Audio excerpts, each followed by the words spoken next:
First off, shout out to the Zerky Show on TikTok and on YouTube. He has a video about the exact same title. I am copying him, but he really helped me figure out what I wanted to say here, think this one through properly. So I came from a big fucking Irish family. I've got 5 sisters, 4 of them are older, 1 is younger. One of their 2 daughters, my 2 nieces, was living in the house with us at the time. They have been for many years now, 7, 8 years. So I've never been alone. Always people around, big family. My mother was a housewife as well, and she looked after other people's kids for money. So there was more kids in the house all the time, other people's children. All I ever wanted, it seemed like, was to be alone. People would say to me as a child, "Oh, how many sisters do you have?" "I have 5. "Oh, you f***ing poor thing." I never understood until I became a teenager and it started to affect me.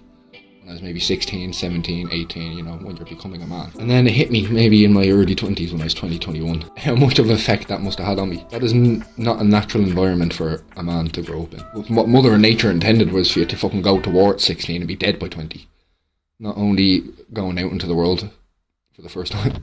I was a bit of a sheltered child as well. I was nearly 18 when I was allowed to leave the house by myself. Even when I was 18, it seemed like my parents still tried to control where I was going. They wanted to know who I was with at all times, constantly. I wasn't allowed a certain distance from the house without supervision or without them bringing me there. Shit like that. I would lock myself in my room as a teenager and never leave. I lived in that place.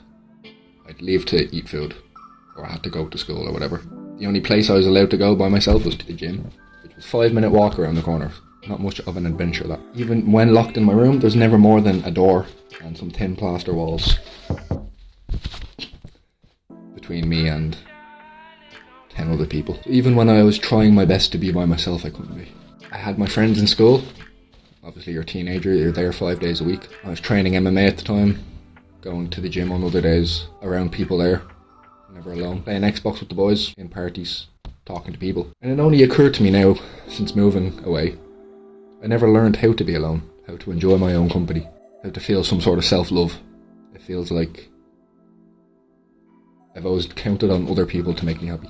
But after moving away to Spain, one of my best friends, Jay, and him leaving after 2 months and going back home, me deciding to stay, I was actually alone for the first time ever. It took some f***ing time to learn how to enjoy it. I spent a lot of time going to the local Irish bars because that's where people spoke English, because it was the only place to make some friends, the only way to be with people. I wasn't comfortable being by myself. You know, you start developing bad habits, I started drinking more, started smoking more, but it had to be done because I was alone. Maybe 6 months ago in the summertime, it is January now, as of this recording, I started making these videos, writing down my thoughts and bullet points mainly, trying to learn how to articulate my thoughts. I'm speaking to myself. There's nobody else here. This is what I'm doing. I find it therapeutic. There's some way about this where I feel like I'm improving as a person, which is nice. I've always been a bit camera shy. I'm staring at myself right now. Trying to articulate my thoughts better. I feel like I've never been good at getting my ideas out of my mouth. Out of my brain through my mouth. Just something you should be good at as a person, because it's a uniquely human thing to do. Other animals don't speak. I don't need to tell you that. Starting to make friends out here. They all seem to leave at some point. I lived with one guy from the north of Ireland who I met out here. We lived together for 2 months. And he ended up going back home as well. That was the first and only really deep, meaningful relationship that I've built out here. And he's gone now. Haven't seen him since.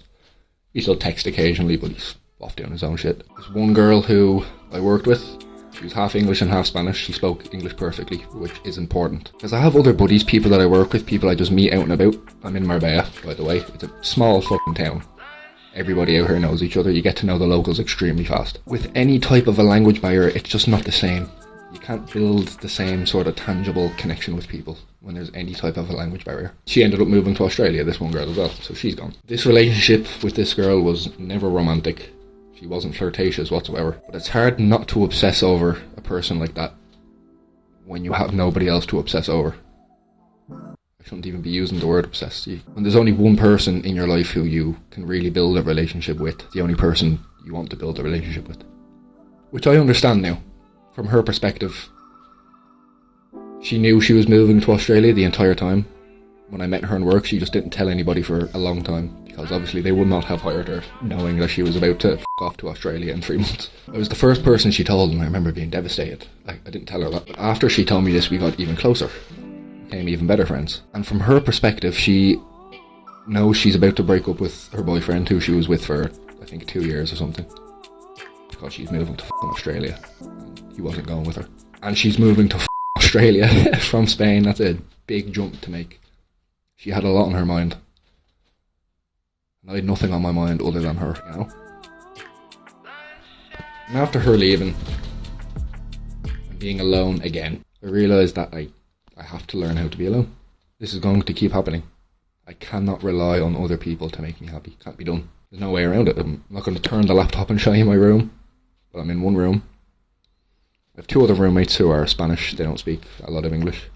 They're nice, but I don't see them much. I have one good friend from work, a Colombian guy named Andres, and he's amazing. We get a lot, we go out for drinks, we talk in work, he helps me with everything. He's about 7 years older than me as well.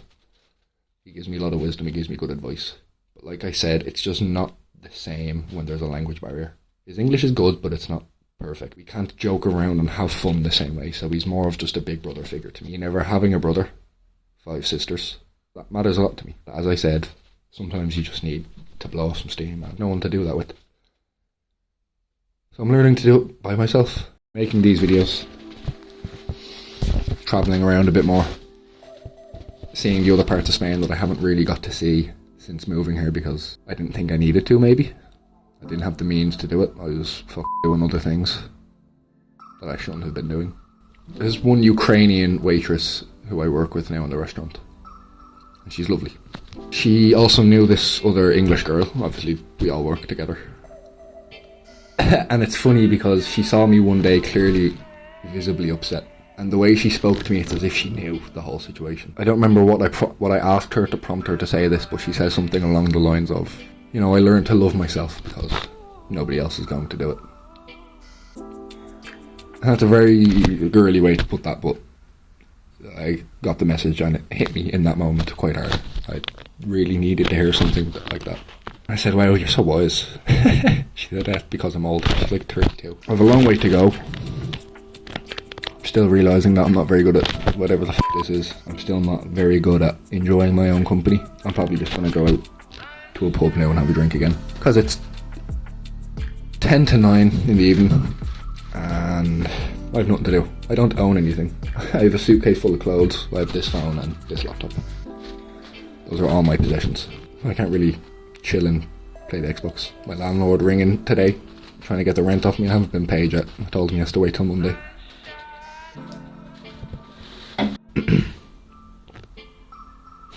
I'm still far from finding the love that I seem to want so bad, but I'm close to finding the peace that I need.